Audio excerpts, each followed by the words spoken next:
Assalamualaikum everyone. I am Khadija Ali from Success Coaching Classes. Today we are going to start Principles of Management. Here is Principles of Management Part 19.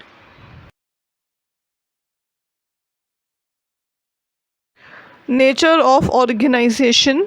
इसमें है Organization creates a group of person. इसका मतलब ये है कि जो organization है वो क्या करता है, वो एक ग्रुप क्रिएट करता है लोगों का। दूसरा है communication is the nervous system of organization. जो कम्युनिकेशन है, बातचीत है, वो क्या है, वो एक नर्वस सिस्टम है ऑर्गेनाइजेशन को, यानी मेन सिस्टम है। तीसरा है organization is a basic function of management. जो हमारा ऑर्गेनाइजेशन है वो क्या है, वो बेसिक फंक्शन होता है, यानी मेन फंक्शन होता है मैनेजमेंट का। फिर फोर्थ है organizing is always related to certain objectives. जो ऑर्गेनाइजिंग है वो क्या है, वो जो है सर्टेन ऑब्जेक्टिव से रिलेट करता है। फिर फिफ्थ है organization creates a group of relationship. जो ऑर्गेनाइजेशन है वो क्या करता है, वो एक ग्रुप बनाता है रिलेशनशिप का।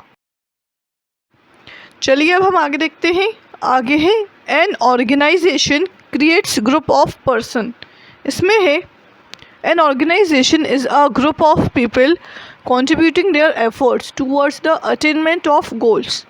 इसका मतलब ये है कि जो ऑर्गेनाइजेशन होता है वो क्या है, वो एक ग्रुप ऑफ पीपल है जो कि कंट्रीब्यूट करते हैं उनके एफर्ट्स को काहे के लिए, towards the attainment of goals.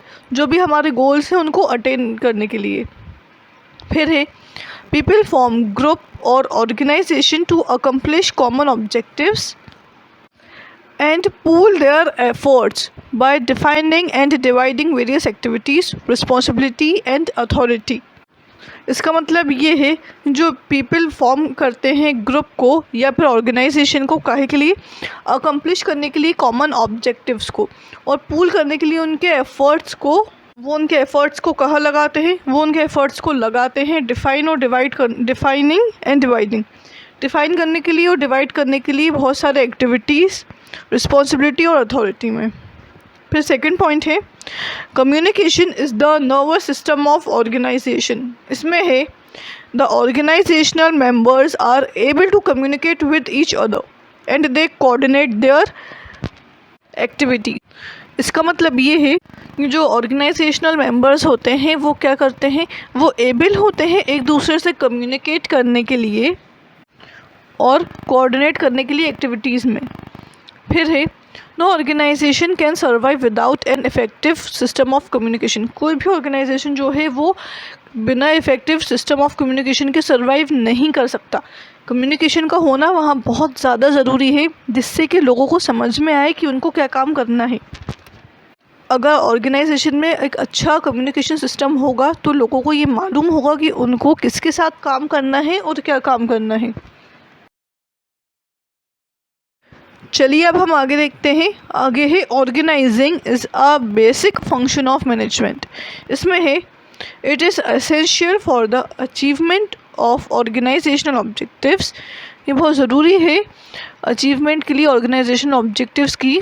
Organising is done in relation to all other functions of management.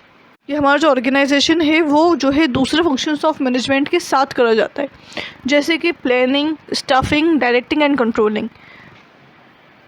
ये सब जो भी एलिमेंट्स होते हैं इन सब चीज़ों के साथ हमारा ऑर्गेनाइजिंग जो है वो आता है, ऑर्गेनाइजेशन ऑब्जेक्टिव्स। फिर आगे है and all the areas of business, namely purchasing, production, marketing, personal etcetera. और बाकी जो एरियाज़ होते हैं बिज़नेस के, उनमें भी हमारा ऑर्गेनाइजिंग का होना बहुत ज़रूरी होता है। The organizing function is performed by all the managers. तो जो ऑर्गेनाइजिंग फंक्शन है वो सभी मैनेजर्स परफॉर्म करते हैं। फिर फोर्थ पॉइंट है organizing is always related to certain objectives. इसमें है it is not a one step function. Organizing एक स्टेप फंक्शन नहीं है। Managers are continuously engaged in organizing and reorganizing. Managers जो हैं वो लगातार इसमें इंगेज होते हैं, ऑर्गेनाइज करने में, रीऑर्गेनाइज करने में। The nature of the process और ऑर्गेनाइजिंग हैज़ बीन डिस्क्राइब्ड। तो जो नेचर है वो इस तरह से डिस्क्राइब करा गया है। Organizing is a process of defining and grouping the activities of the enterprise.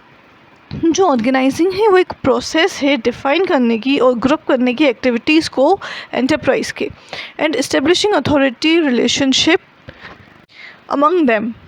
इसका मतलब ये है कि जो ऑर्गेनाइजिंग है वो क्या है, ऑर्गेनाइजिंग जो है एक ग्रुप, एक प्रोसेस होता है डिफ़ाइन करने का, ग्रुप करने का एक्टिविटीज़ को एंटरप्राइज के, और इस्टेब्लिश करता है वो एक अथॉरिटी रिलेशनशिप उनके बीच में। मतलब उससे क्या होता है, लोगों को पता चलता है कि किसकी अथॉरिटी क्या है, उसकी रिस्पॉन्सिबिलिटी क्या है, कौन किसका सुपीरियर है, कौन किसका सबऑर्डिनेट है। चलिए अब हम आगे देखते हैं। आगे है organizing creates a group of relationship. इसमें है whether it is organization of entire enterprise or a part of it, organizing is influenced by objectives। इसका मतलब ये है कि ये जो है एक ऑर्गेनाइजेशन है पूरे एंटरप्राइज का या फिर उसका एक पार्ट है। ऑर्गेनाइजिंग जो है वो इन्फ्लुएंस होता है ऑब्जेक्टिव से। The operation are divided and authority and responsibility are determined to achieve the predetermined objectives. मतलब ये है जो ऑपरेशन है वो डिवाइड कर दिया जाता है, ऑपरेशन मतलब के काम, और जो अथॉरिटी और रिस्पॉन्सिबिलिटी है वो भी डिटरमाइन कर दी जाती है अचीव करने के लिए ऑब्जेक्टिव्स को। प्री डिटरमाइंड ऑब्जेक्टिव्स यानी कि पहले से डिटरमाइन करे हुए ऑब्जेक्टिव्स, उनको अचीव करने के लिए हम लोगों को जो है अथॉरिटी और रिस्पॉन्सिबिलिटी बताई जाती है। प्रिंसिपल्स ऑफ मैनेजमेंट का पार्ट 19 एंड होता है। Thanks for watching. Please like, share and subscribe. Press the bell icon.